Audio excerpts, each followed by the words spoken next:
The moment my brother stood up at Thanksgiving dinner and announced that I had been stealing from our family, everyone stopped eating. My mother looked at me like she had just discovered a stranger sitting at her table. My sister covered her mouth. My aunt whispered, I knew something was wrong with her. And my brother Daniel smiled. He had waited months for that moment. Then my mother pushed a folder across the table. We know what you've been doing, Claire. I stared at the folder. What are you talking about? Daniel leaned back in his chair. You've been taking money from Dad. My heart stopped. What? You heard me. That's not true. My mother shook her head. Don't lie to us on Thanksgiving.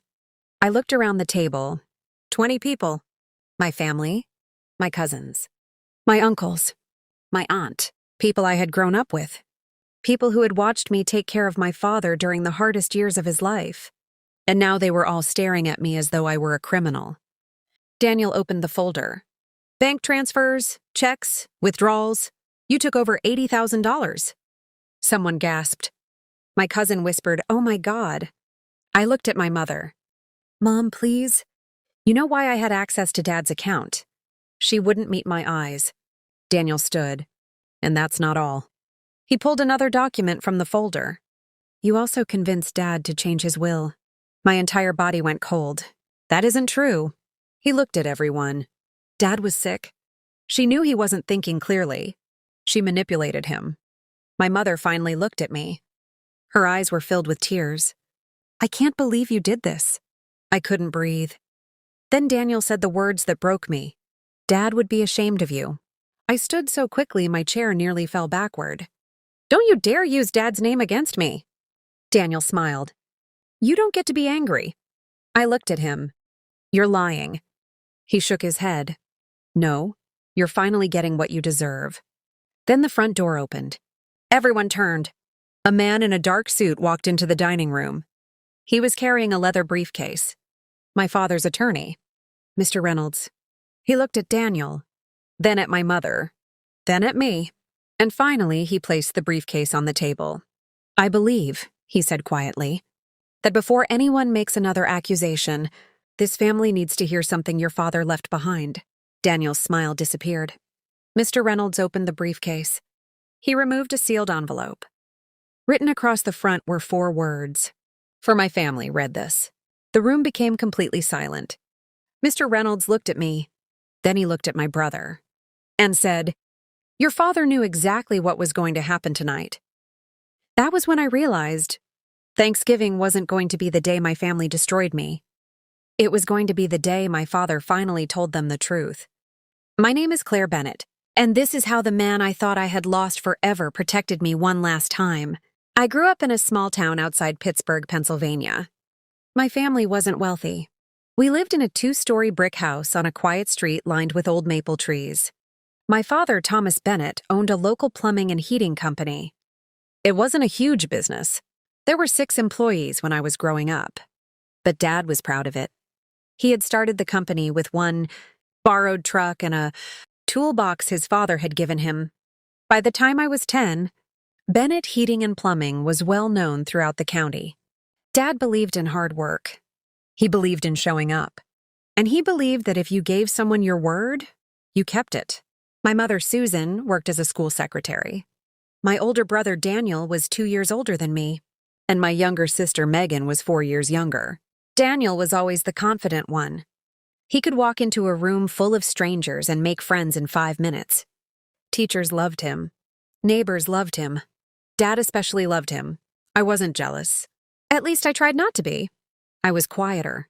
I liked books. I liked numbers. I liked fixing things. I would spend hours in Dad's office organizing invoices just because I enjoyed it. Dad used to laugh.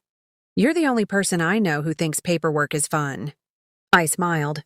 It's satisfying. You're strange. Thanks. He would put his hand on my head. I mean that as a compliment. Those moments were precious.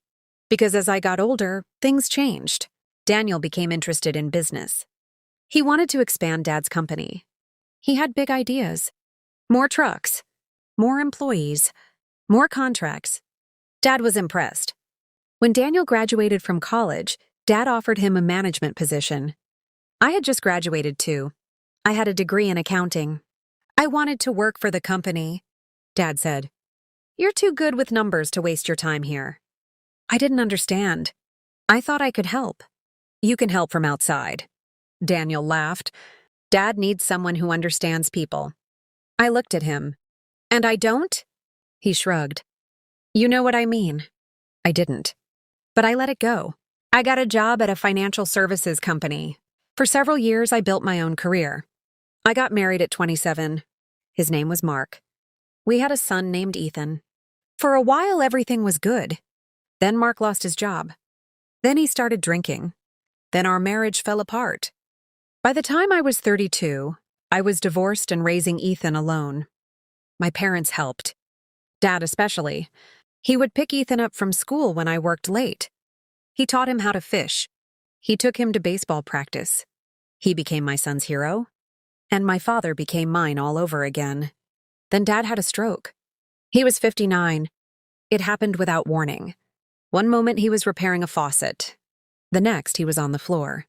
The doctors told us he was lucky. He survived. But he couldn't work anymore. His right side was weak. His speech was sometimes difficult. His memory became inconsistent. Daniel took control of the company.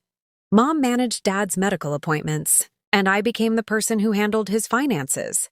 Not because I asked, because Dad asked me. One afternoon, he called me into his room. He struggled to speak. "Claire, I'm here." "Money." "What about it?" "Need help." I understood. "Your accounts?" He nodded.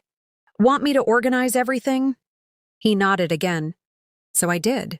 I learned where every account was, every insurance policy, every investment, every bill, every tax document. I discovered that Dad had been far more financially successful than we realized.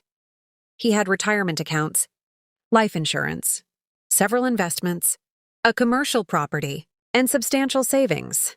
He wasn't a millionaire, but he had built enough wealth to leave his children a comfortable inheritance. Dad didn't care about the money. He cared about his family. One evening, while I was helping him sort documents, he said something that stayed with me. "Promise." "What?" "Family." I looked at him. "Of course." He shook his head. "Not money." I understood. "Family." He nodded. "Protect." "I will." I didn't know how important that promise would become. Over the next 2 years, I became Dad's primary caregiver. I worked remotely. I took him to therapy. I cooked. I cleaned. I managed his medications. I took him to doctor's appointments. I sat beside him during sleepless nights. Sometimes he couldn't speak clearly. Sometimes he couldn't remember what day it was. But there were moments when he was completely himself. One evening, we watched an old football game together. Dad smiled. "Steelers. You've watched this game 3 times. Good game." "It was." He laughed. Then he looked at me. "Claire?" "Yes?" "Thank you." "For what?" He pointed toward himself. "For me." I smiled. "I'm your daughter." He shook his head. Still, I squeezed his hand. "I love you, Dad." He whispered. "Love you too." Those were the last clear words he ever said to me. 3 months later, his condition worsened.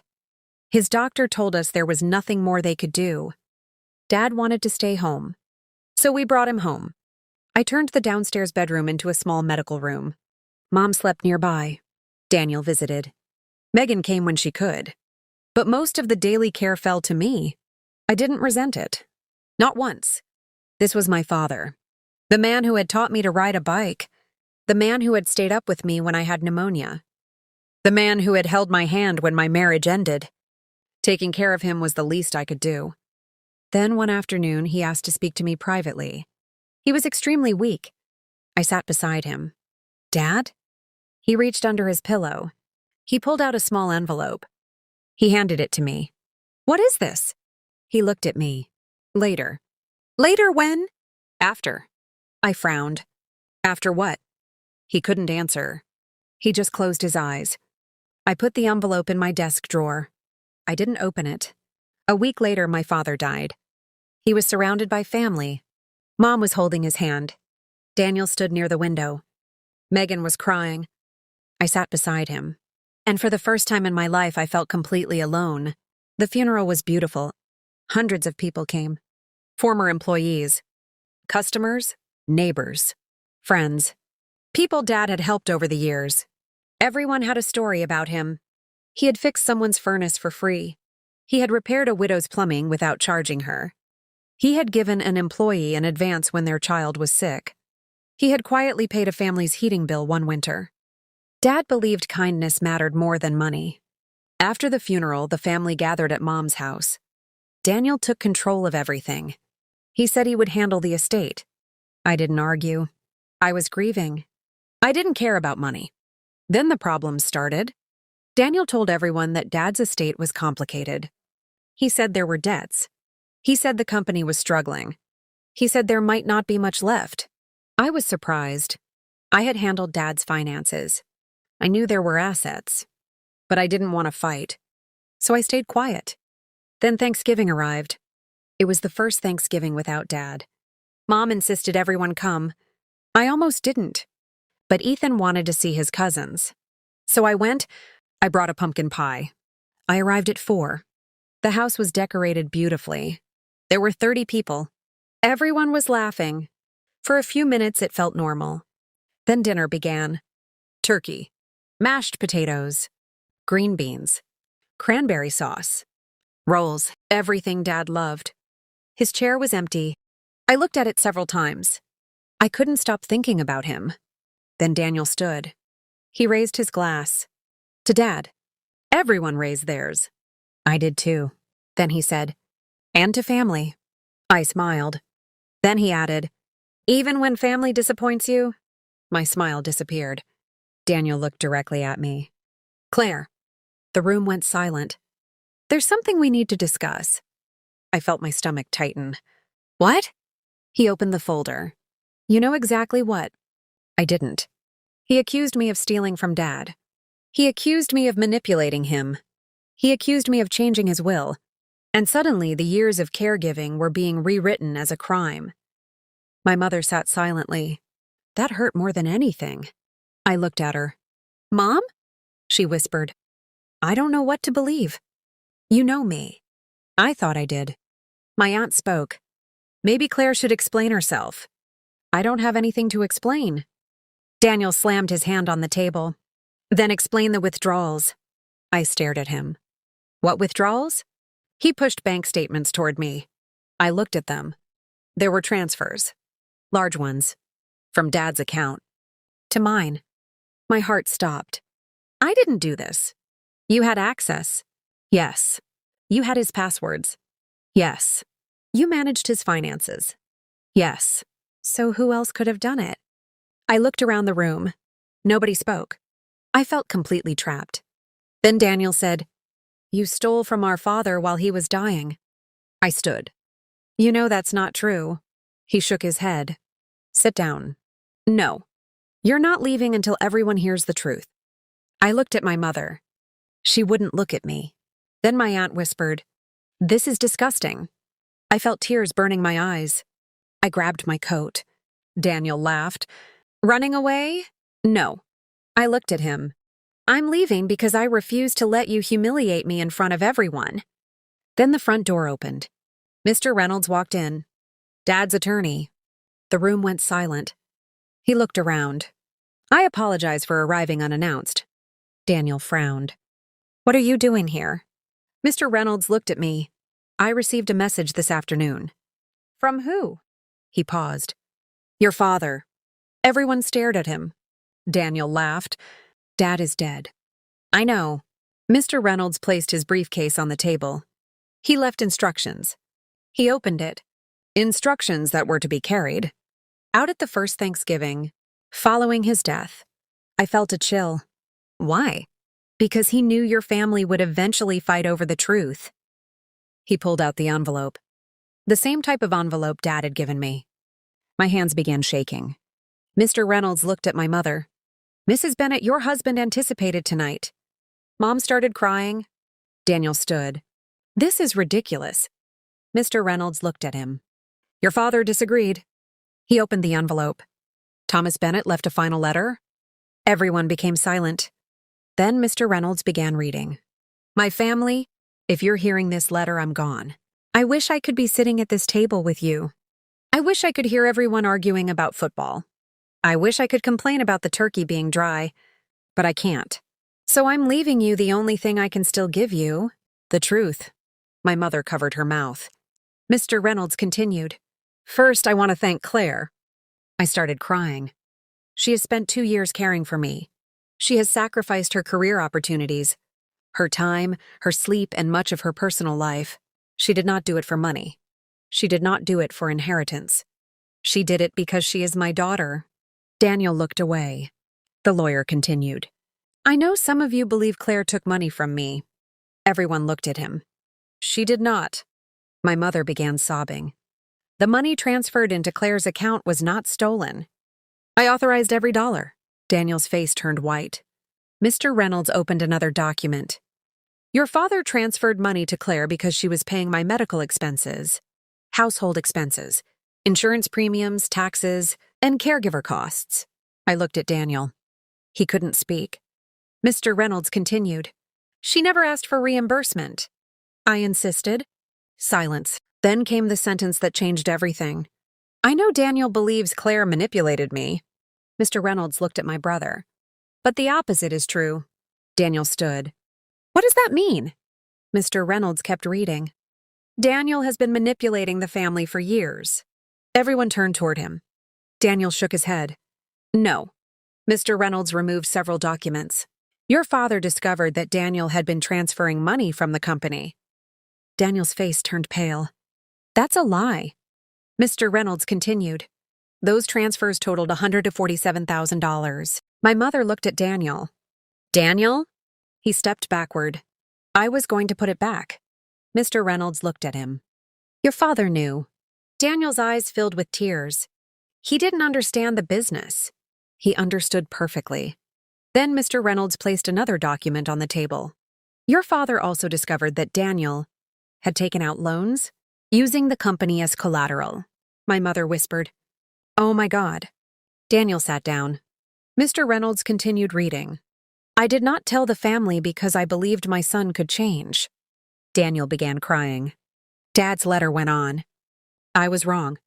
Nobody moved. I spent years believing that protecting my children meant protecting them from consequences. I now understand that sometimes protection is the very thing that prevents a person from becoming responsible. I looked down. Mr. Reynolds continued, I am not leaving Claire more because I love her more. I am leaving her more because I trust her more. My mother broke down. I trust Claire to use what I leave behind to protect the family business, preserve the jobs of my employees, and help her brother recover from his mistakes. Daniel covered his face. Then came the part nobody expected. I am not leaving Daniel nothing. Mr. Reynolds looked at my brother. Daniel will receive a modest trust. Daniel looked up. But he will not receive control of the company. He continued. The company will be placed under a management board. Claire will serve as financial trustee. I stared at Mr. Reynolds. I had never known. Then the letter continued. She will not be able to use the company for personal gain. She will be required to preserve the business for 5 years. After that, the company may be sold, transferred, or passed to another family member if she chooses. Mr. Reynolds lowered the letter. Then he looked at Daniel. Your father left one final instruction. He turned the page. If Daniel accuses Claire of stealing from me, show him the attached records. If he accuses her of manipulating me, show him the medical evaluations proving I remained competent when I signed every document. If he says she changed my will, show him the original. Mr. Reynolds placed the original will on the table. Signed, witnessed, notarized. Legal. Daniel stared at it. Then Mr. Reynolds read the final paragraph. And if my family still cannot accept the truth, then I ask Claire to walk away. Money can be replaced, businesses can be rebuilt, houses can be sold, but dignity cannot be recovered once you willingly surrender it. Mr. Reynolds folded the letter. That's all. Nobody spoke. For several seconds, the only sound was my mother's crying. Then she looked at me. Claire. I couldn't answer. She stood. She walked toward me. I am so sorry. I stepped back. Mom, I believed him. She pointed toward Daniel. I believed him. Daniel sat motionless. I should have believed you. I was crying now. So why didn't you? She had no answer. Dad's final letter had destroyed the story Daniel had created, but it hadn't erased what had happened. The humiliation was real. The accusations were real. The betrayal was real. My mother reached for me. I let her hug me, but I didn't hug her back. Not yet. I needed time. Then Daniel stood. I didn't know. I looked at him. You knew about the money. I didn't know Dad authorized it. You knew I was taking care of him. Yes. You knew I was paying bills. Yes. Then why did you accuse me? He started crying. Because I was scared. Of what? Of losing everything? I shook my head. You didn't lose everything. He looked at me. You lost control. He couldn't respond. Mr. Reynolds collected the documents. Then he said something that nobody expected. Your father wanted me to tell Claire something privately. He looked at me. May I speak with you? I nodded. We stepped into the kitchen. Mr. Reynolds handed me a second envelope. This is for you. I opened it. It was a letter. Shorter than the first. I recognized Dad's handwriting. Claire, if you're reading this, then you've probably been hurt. I'm sorry. I wish I could have protected you better while I was alive. But there's something I need you to know. You were never my favorite because you did more for me. You were my favorite because you never made me choose. Between being your father and being your father. You loved me without asking what I could give you. Please don't let my money become the reason you stop loving your family, but don't let my memory become the reason you allow them to hurt you. Forgive when you can. Walk away when you must. And remember that being kind doesn't mean being weak. Love. Dad. I pressed the letter against my chest. For the first time that night, I truly cried. Not angry tears. Not betrayed tears. Just grief. I missed him. I missed his voice. I missed his terrible jokes.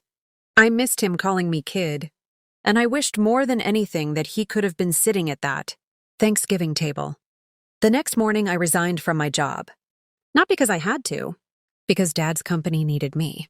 For the next year, I worked harder than I had ever worked. I audited every account. I met every employee. I learned everything about the business. Some employees were nervous. They had heard rumors. They knew Daniel had been running things. But slowly, things improved. I discovered that Dad had been right about the company. It had potential. It just needed structure. We eliminated unnecessary expenses, renegotiated contracts, updated equipment, improved employee benefits. Within 18 months, profits increased. The company was healthier than it had been in years. Daniel eventually entered a rehabilitation program for his financial problems. Not alcohol, not drugs, money. He had a serious problem with spending.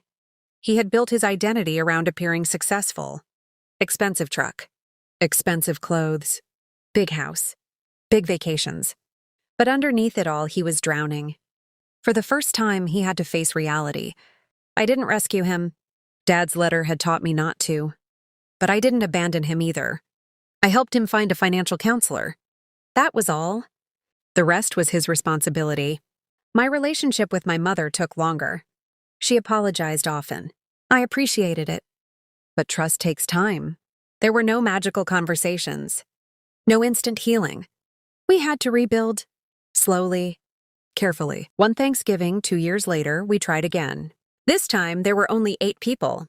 My mother. My sister. Daniel. His children. My son Ethan. And me. The same table. A smaller crowd. A different family. Mom made the turkey. It was terrible. Everyone laughed. Daniel said, Dad would have complained. I smiled. He would have. For a moment, nobody spoke. Then my nephew asked, Did Grandpa really leave Aunt Claire the company? Daniel looked at me. Yes? Why? Daniel smiled sadly. Because Grandpa trusted her. My nephew looked confused. Why? Daniel looked at me. Because she took care of everyone when nobody was watching. I looked down. I didn't expect him to say that. Then he added, and I didn't. It was the first time my brother had ever admitted it. I reached across the table. He took my hand. No speech. No dramatic apology, just a brother and sister finally letting go of an old war. After dinner, we went outside.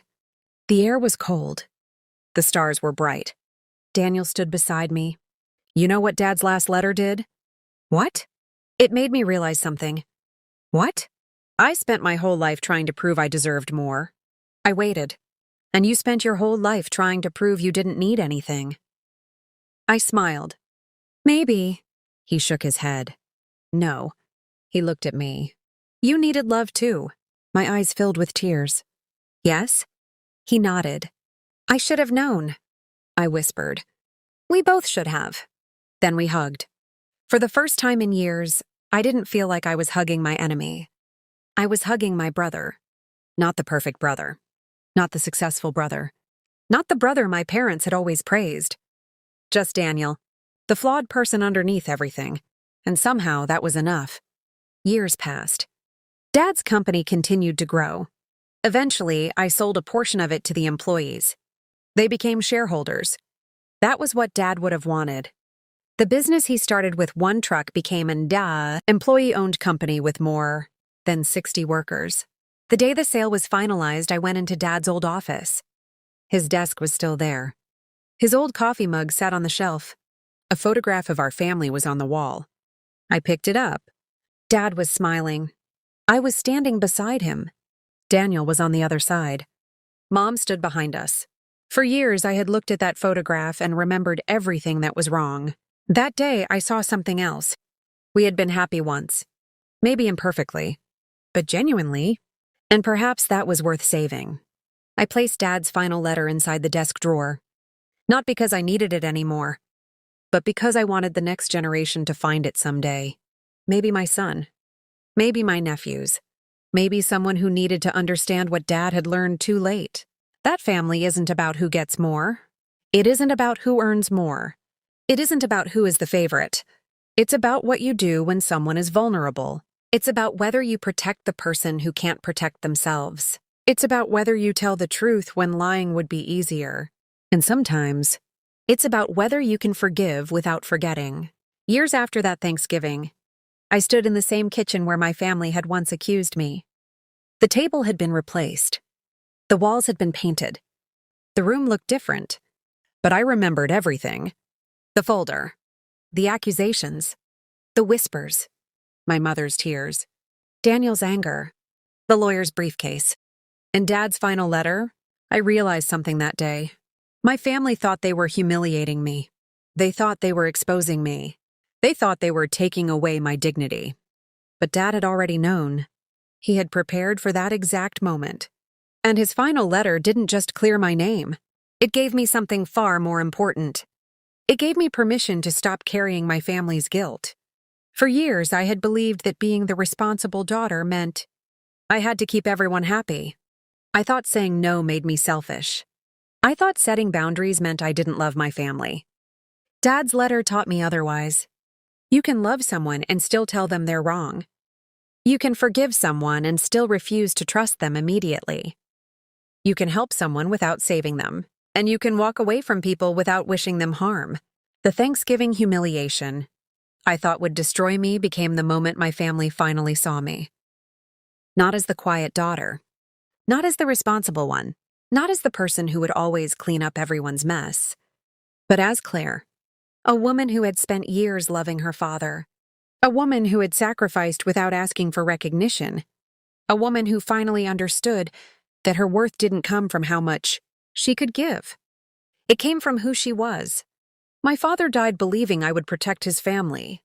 He was right, but I learned something he hadn't understood until the end. Sometimes protecting your family means protecting them from your own generosity. Sometimes you have to let people experience consequences. Sometimes the most loving thing you can do is say, no. And sometimes the person you thought you had lost leaves behind the exact words you need to find yourself. My father's final letter did that for me. I still have it. The paper has become soft from being read so many times. The ink has faded slightly, but one sentence remains clear. Don't let my memory become the reason you allow them to hurt you. I think about that sentence whenever life gets difficult. Because forgiveness isn't weakness, boundaries aren't cruelty, and family isn't an excuse for betrayal. If someone you love has hurt you, you don't have to become bitter. You don't have to seek revenge. You don't have to destroy them. But you also don't have to keep standing in the same place where they hurt you. You are allowed to leave. You are allowed to rebuild. You are allowed to protect your peace. And if they truly love you, they'll eventually understand why. My family didn't understand that on Thanksgiving. They understood it because my father had prepared one final conversation after his death. A conversation none of us could interrupt. None of us could manipulate. None of us could twist. Because it came from the man whose absence had created the entire argument in the first place. My father couldn't sit at that Thanksgiving table, but he still had the final word. And sometimes the people we lose leave behind more than memories. They leave courage. They leave lessons. They leave unfinished conversations. And sometimes they leave a letter that changes everything. I used to think Thanksgiving was the day my family tried to destroy me. Now I think of it differently. It was the day the lies finally ran out of room. The day the truth walked into the room carrying a leather briefcase. The day my father's voice returned, even though he was gone. And the day I finally understood what he had been trying to teach me all along. You don't prove your love by allowing people to mistreat you. You prove it by being honest. You prove it by standing up for what's right. You prove it by helping people become better instead of making them dependent on you. And sometimes, you prove it by walking away until they learn how to love you properly. My family didn't become perfect. We never will. But we became honest. And somehow honest was better. Today, when Thanksgiving comes around, we still gather. There's always too much food. Someone always burns something. My mother still makes terrible gravy. My sister still argues about football. Daniel still arrives late. And my son still steals the last dinner roll. But there's something different now. Nobody sits in my father's chair anymore. We leave it empty. Not because we're afraid to remember him. Because we want to. And every Thanksgiving, before we eat, someone tells a story about Dad. The time he fixed a neighbor's furnace for free. The time he accidentally drove 3 hours in the wrong direction. The time he taught my son how to fish. The time he burned a turkey so badly that we ordered pizza. We laugh. We cry. We remember. And sometimes, when everyone is quiet, I imagine him sitting there, smiling, listening, proud. I hope he is.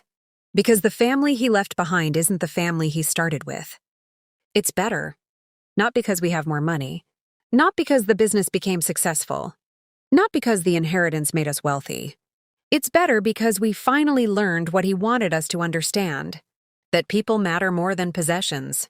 That truth matters more than pride. That forgiveness matters more than winning. And that love without respect isn't enough. My father left me a business.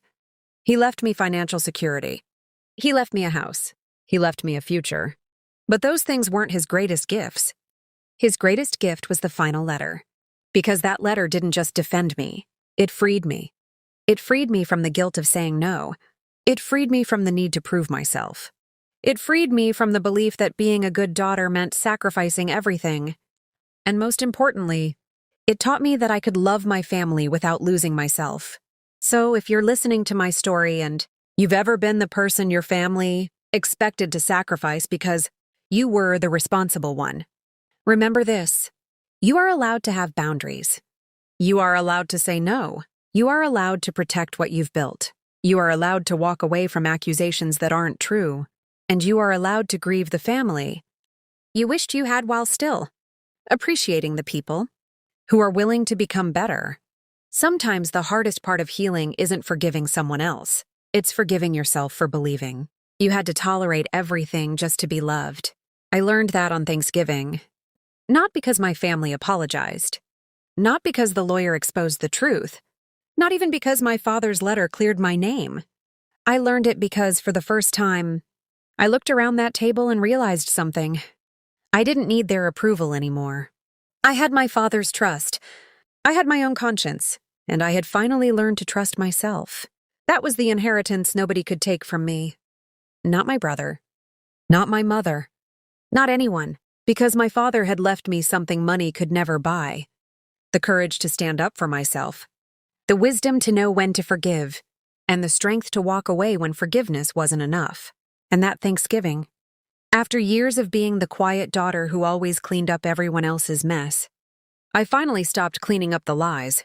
I let the truth do it. And my father, even from beyond the grave, made sure the truth had the last word.